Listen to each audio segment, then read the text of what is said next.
और अब हम ऐसे सोपान पर पहुंच गए हैं कि अब श्रवण करें तो भी अच्छा है।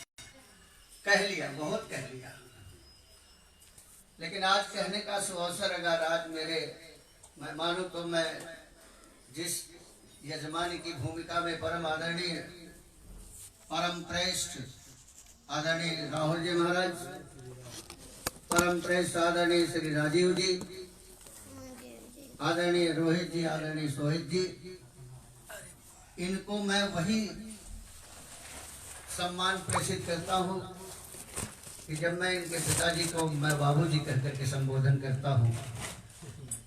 और एक दूसरा रिश्ता भी मैंने काशी विश्वनाथ के दरबार में कर रखा है, वो भी रिश्ता मैं अगर अवसर मिला तो मैं प्रभु की कृपा होगी तो फलीभूत होगा। आज इस कथा के परिप्रेक्ष्य में जिस स्थान की ये कथा कही गई है, जिस स्थान में ये पहली बार कथा हुई है, उसका नाम है नैमिषारण्य। नैमिषारण्य ही नहीं, पूरे ब्रह्मांड में, विश्व में पूरा 3 जगह है जो पृथ्वी का अंश नहीं है, उसमें पहला स्थान है ये नैमिषारण्य। नैमिषारण्य में ही ब्रह्म को पुत्र बनाने का संकल्प मनु महाराज और शत्रुपा ने पूर्ण किया। 23,000 वर्ष की तपस्या करके ब्रह्म को पुत्र बनाने का शुभ अवसर मनु और शत्रुपा जी ने प्राप्त किया है। दूसरा स्थान है जो इस पृथ्वी का नहीं है, अकथय लौकिक तीरथ रावु देई सद्य फल प्रगट प्रभाव आज भी इसका है। ऐसा नहीं है कि त्रेता द्वापर सतयुग में ही था, कलयुग में भी प्रगट प्रभाव है प्रयाग का। और ये प्रयाग भी पृथ्वी का अलौकिक है, ये लौकिक नहीं है। लौकिक तीर्थ है तीर्थराज प्रयाग। और तीसरा स्थान भूत भावन भगवान भोलेनाथ शंकर काशी। काशी भी भगवान अपने त्रिशूल पर पंचकोश काशी बना करके बैठे हुए। ये देखने में पृथ्वी की तरह दिखाई तो दे रहा है, लेकिन पृथ्वी का अंश नहीं है। नैमिषारण्य, प्रयाग और काशी, इसमें प्रश्न का पुंज ही है। ये पूरी कथा प्रश्न का पुंज है, प्रश्न ही प्रश्न इसमें है। एकदा नैमिषारण्ये ऋषि शौनकादि प्रपक्षुर मुनिः सूतम पौराणिकम खलु।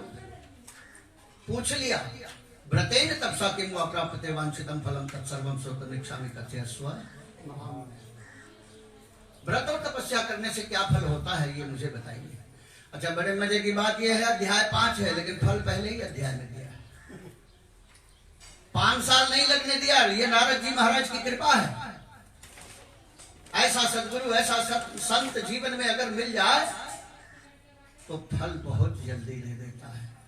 अध्याय तो 5 है लेकिन फल पहले ही अध्याय में दे दिया गया। ये नारद जी की कृपा है। संत का अपना कर कोई घर मकान नहीं होता, संत तो सब पूरे संसार का है ना। और जब प्रश्न कर दिया तो सूत जी महाराज जो कथा के वक्ता हैं, उन्होंने कहा कि नारदे दैव संपृष्टो भगवान कमलापति सुरेश यथैवाह तत्सृणं समाहिता। एकदा नारदो जोगी परानुग्रह कांक्षया पर्यटन विविधान लोकान मृत्यु लोकम उपागता। ततो दृष्ट्वा जनान् सर्वे नाना क्लेश समन्वितान् नाना यौन समुत्पन्नान् क्लेशमान् स्वकर्मभिः। सूत जी महाराज से जब प्रश्न हुआ तो सूत जी ने कहा कि नारद जी एक बार भगवान के पास में गए, नाना प्रकार से पर्यटन करते हुए इनको एक लोक से दूसरे लोक में जाने की कोई पाबंदी नहीं है। अनेक लोकों में भ्रमण करते करते नारद जी देखा कि लोग पाप कर्म में पक रहे हैं, बहुत परेशान है, बहुत दुखी हो। नारद जी ने इति संचित्य मनसा विष्णु लोकम गतस्ततः। नारद जी मन में विचार करके भगवान विष्णु के लोक में जाते हैं। अच्छा, नारायण शब्द ये है, नरक में जो न जाने दे वही नारायण है। नारायण जिसके मुख से निकलता हो वो नरक में जाता होता नहीं है।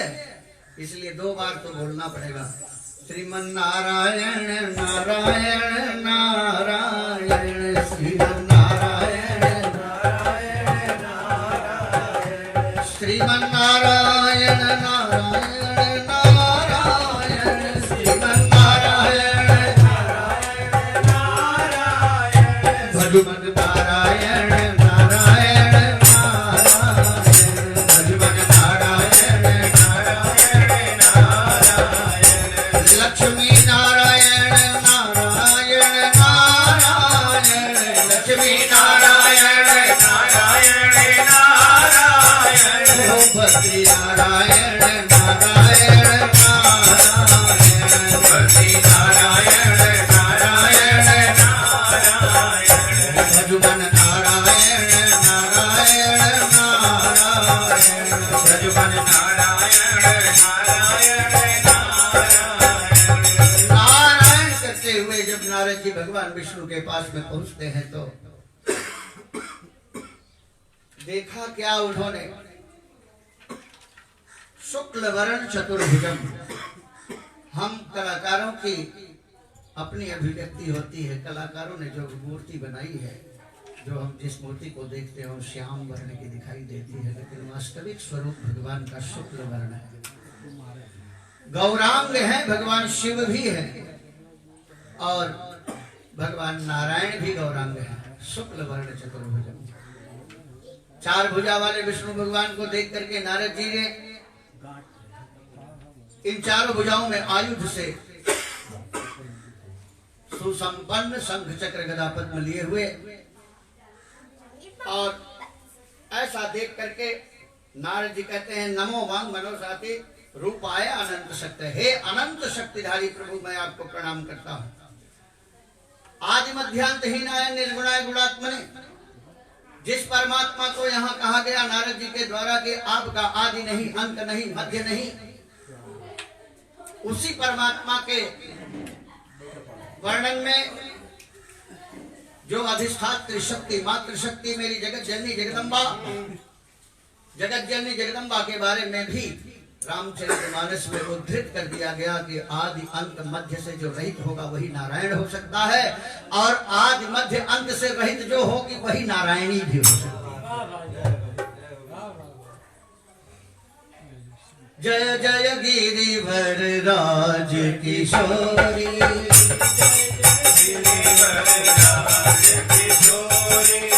जय महेश जय महेश मुख चंद्र चकोरी, जय महेश मुख चंद्र चकोरी, जय गज बदन खजानन माता, जय गज बदन खजानन माता, जगत जननी दामिनी सुविदाता, जगत जननी दामिनी सुविदाता, भव भव विभाव परा भवकारिणी,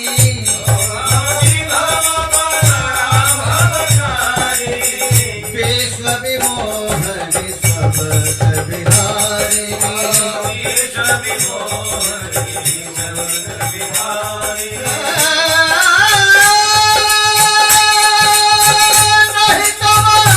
नहीं तव आदि नहीं तव आदि मध्य अवसान, नहीं तव आदि मध्य अवसान, अमित प्रभाव वेद नहीं जाना, अमित प्रभाव वेद नहीं जाना, आदि मध्य नहीं तव आदि मध्य अवसान, नहीं तव आदि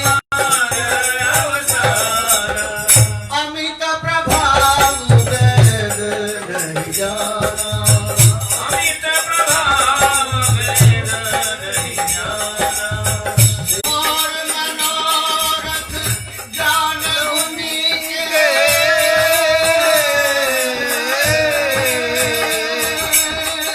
मोर मनोरथ जान उन्हीं के, बसहु सदाउर पुर सबरी के, बसहु सदाउर पुर सबरी के, जय जय गिरिवर राज किशोरे जय महेश मुख चंद चकोरे।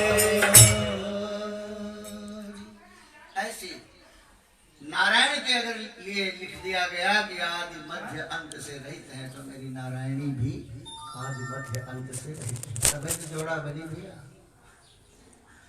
आज यहाँ कह रहे हैं नारद जी कि प्रभु आप अनंत शक्तिधारी, आपको मैं प्रणाम करता हूँ। आदि मध्य अंत से आप रहित हैं। बड़ी लंबी चौड़ी स्तुति करते प्रभु भगवान ने कह दिया कि किमर्थ आगतो से किम के मनस वर्तते। हे नारद, और समझ में आते थे और चर्चाएं होती थी, आज क्या तुम्हारे मन में है? तब नारद जी ने कहा कि मर्त्य लोके जना सर्वे नाना क्लेश समझ में। हे प्रभु, मैं मृत्यु लोक में चला गया था, वहां तमाम तरह के कष्टों में लोग पाप कर्मों में पकड़े। तत्कथम समय नाथ लघु पायन तद्वद। इसमें एक अक्षरम पुरुषाम महापातक नाशनम, ऐसा है ये ग्रंथ।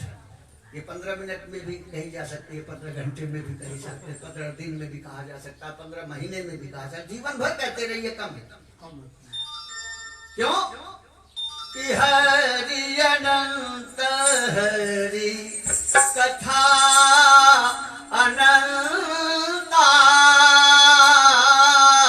अब गावहि वेद सुनहि सब संता।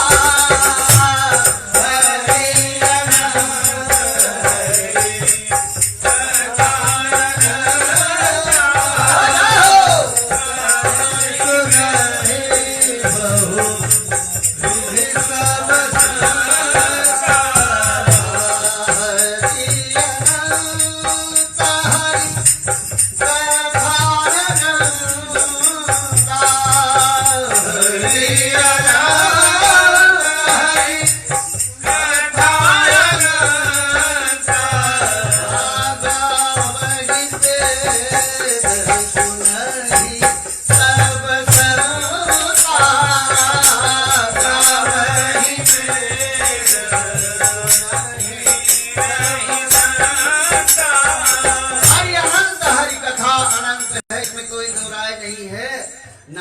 सोचा कि अगर पूजा पाठ का कोई लंबा चौड़ा उपाय भगवान बताएंगे तो ये मुश्किल होगा। संसार वाले बोलेंगे डाली वाला बाबा जाओ, यही तो यहाँ तो फुर्सत नहीं है, लोग कहते हैं।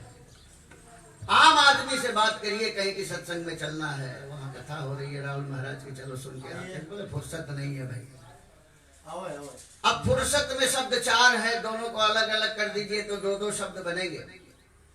4 शब्द फुर्सत के हैं, दोनों को 2-2 अक्षर कर दीजिए। एक फुर, एक माने सत्य। सत्य जो इसके अंदर बैठ करके बोल रहा है, सत्य जो इसके अंदर बैठ करके देख रहा है, सत्य जो इसके अंदर बैठ करके सारे प्लानिंग कर रहा है, सत्य वही है जो आत्मा के रूप में इसमें प्रतिष्ठित है, वही तो सब सत्य है। वो सत्य इसके अंदर नहीं रहेगा तो अचैतन्य शरीर पड़ा रहता है, उससे कोई लेना देना है क्या? इस शरीर के अंदर जो सत्य है वही जो है, पहले वाला 2 शब्द जो है ना वो लागू होता है, वही सत्फुर हो जाता है। फुर माने उड़ जाना। अब हमारे यहाँ भोजपुरी में तो कहा गया फुर माने सही बात है, फुरा ही है। फुर शब्द का 2 अर्थ लगाइए। एक इसके अंदर जो सत्य है एक दिन वो फुर हो जाएगा, उड़ जाएगा, और एक फुर माने वो जो सत्य है ना वो फुरा ही है, बिल्कुल सत्य है, अकाट्य सत्य है, इसमें कोई शंका संशय करने वाली जैसी बात नहीं है। आज यहाँ कहते हैं नारद जी बड़ी कृपा करके भगवान से ये निवेदन करते हैं कि लघु उपाय न कर, लंबा चौड़ा कोई उपाय प्रभु न बताइएगा। आदमी आम तरीके से कहता है फुर्सत नहीं, कोई छोटा सा उपाय बताइए। श्रोतमिच्छामि तत्सर्वं कृपास्ति यदिते। मैं सुनना चाहता हूँ कि आपकी कृपा हो। भगवान ने कहा साधु लोकानुग्रह कांक्षा है। नारद जी तुमने लोक कल्याण के लिए ये बात पूछी। मैं ज्यादा विस्तार में नहीं जाऊंगा इसलिए क्योंकि हमारे पूज्य बैठे हुए हैं। ये सारांश तो ये आपको देंगे, यथार्थ तो ये आपको देंगे। हम जल्दी जल्दी आगे बढ़ना चाहेंगे क्योंकि लाइन चली गई। तो वहीं से तमाम सुना अरे बहुत बहुत यथार्थ तो क्या देखा हम फाइनल करके खुद पढ़े ना गुरुजी आप कोई लाइन सुनाओ। बोले श्री सत्यनारायण भगवान की सर्वशास्त्र वेत्ता श्री वेदव्यास जी श्रोतागणों से कहते हैं कि एक समय नैमिषारण्य नामक तीर्थ में 88,000 ऋषिगण इकट्ठा होकर और परस्पर में विचार कर रहे थे कि कलयुग आ रहा है और इस युग में प्राणियों को महान दुख प्राप्त होगा। इस दुख से बचने के लिए क्या उपाय करना चाहिए। इसलिए 88,000 ऋषिगण एक साथ में बैठकर और संगोष्ठी कर रहे थे। इतने में सूत जी महाराज व्यास जी के शिष्य पौराणिक सूत जी महाराज का आगमन हुआ। वहां सूत जी महाराज को देखकर समस्त ऋषि लोग खड़े हो गए, उठकर उनका अभिवादन किया। इसके अनंतर अर्घपाद्य देकर सौनक आदि ऋषियों ने उनका यथाउचित सम्मान किया। तदंतर उनसे निवेदन किया कि हे महाराज, हम लोग शोक सागर में निमज्जित हो रहे थे और आपने नौका सदृश होकर हम लोगों का उद्धार करने के लिए पदार्पण किया है। कराल कलयुग निकट आ रहा है, धर्म की किस प्रकार से रक्षा होगी, इसी चिंता में हम सब लोग ग्रस्त हैं। क्योंकि इस कलयुग में कैसे लोग होंगे, कैसे मनुष्य होंगे, कैसे लोगों का क्रियाकलाप होगा, प्रकृति का क्या नियम होगा, संतों की क्या स्थिति होगी, इसके ऊपर प्रकाश डालते हैं। ईमान ही गे नहीं शास्त्र की रीति करेंगे अनीति डर नहीं जीतू और हिंदू कहाई के हिंदई छाड़ी पढ़े सब इंग्लिश फारसनी को करेंगे पुराण व मूर्ति की खंडन रुद्र विवाह करावेंगे ती को वेद के अर्थ अनर्थ करेंगे बतावेंगे गप्प ही योग यति को संत भ्रपंत जटंत बनेंगे करेंगे न योग कहावेंगे योगी दशा की दशा में फंसेंगे सभी शिशु वृद्ध युवा नर होंगे रोगी अबला मुख देख सब जनता तजी मातु पिता बन जइहेंगे भोगी सदा करी काल काल पड़ेंगे फलेंगे न वृक्ष सुवृष्टि न होगी संध्या विधि न करेंगे कोई नित्य तर्पण होम को कौन चलाए वनिता जग रूपवती पतिहीन जिन्हें पति है तिन्हें पुत्र न पई है और जिनके गृह तीनों रहेंगे बने तिनके गृह नित्य उपास जनाए हे प्रभु दीन दयाल दया निधि ताप विमोचन युक्त बताइए। 88,000 ऋषिगणों ने एक स्वर में एक साथ में सूत जी महाराज से निवेदन किया। ऋषियों की प्रार्थना सुनकर श्री सूत जी महाराज ने कहा कि हे ऋषियों, आप सब धन्य हैं, आप जैसे मनुष्य ही सत्य पुरुष कहे जाने के योग्य हैं। हे ऋषियों, मेरी बात को दत्तचित होकर के सुनिएगा, एकाग्रचित होकर के सुनिएगा, क्योंकि यदि तुम्हारा ध्यान किसी और तरफ होगा तो मेरे उपदेश से लाभ नहीं उठा सकोगे और न ही कोई अधिकार बन सकेगा। हे ऋषियों, एक समय नारद मुनि परोपकार की इच्छा से नाना लोकों में भ्रमण करते हुए और मृत लोक में आए। मृत लोक में आकर नारद जी ने देखा कि जितने मनुष्य हैं, जितने जीव हैं, सब के सब अनेक प्रकार के क्लेशों से क्लेशित हैं। नाना प्रकार की योनि में जन्म लेकर सब अपने किए हुए कर्मों की सजा का फल भुगत रहे हैं। ऐसे क्लेश युक्त प्राणियों को देखकर नारद जी का मन दयाद हो उठा, दुखी हो गया और उन्होंने अपने मन में यह विचार किया कि सभी लोगों का दुख एक साथ में कैसे दूर हो सकता है। यही मन में सोचते हुए, बीड़ा का वादन करते हुए, हरि का गुणगान करते हुए विष्णुलोक की तरफ प्रस्थान किए। रात्रि मार्च में भी इसका प्रसंग मिलता है कि एक बार करतल कर बीड़ा गावत हरि गुण परम प्रवीण। एक बार करतल कर बीड़ा गावत हरि गुण परम प्रवीण। क्षीर से होगा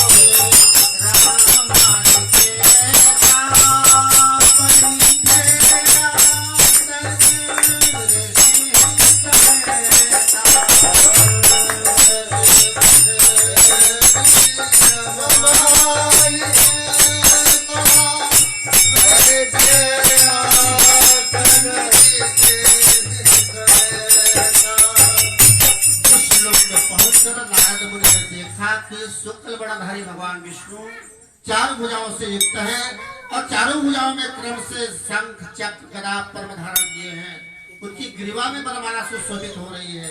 इस देवादि देव को देखकर नारद जी उनकी स्तुति करते हैं। हे भगवान, आपको मेरा साष्टांग दंडवत है। आप सब भूत प्राणियों को जानने वाले हैं। आपकी शक्ति अतुलनीय है, असीम है। हे भगवान, आपका अनादि है, न मध्य है और न ही अंत है। सत रस की आत्मा है तथा संपूर्ण प्राणियों के आदि कारण है एवं अपने भक्तों के क्लेश को दूर करने वाले हैं। नारद जी भगवान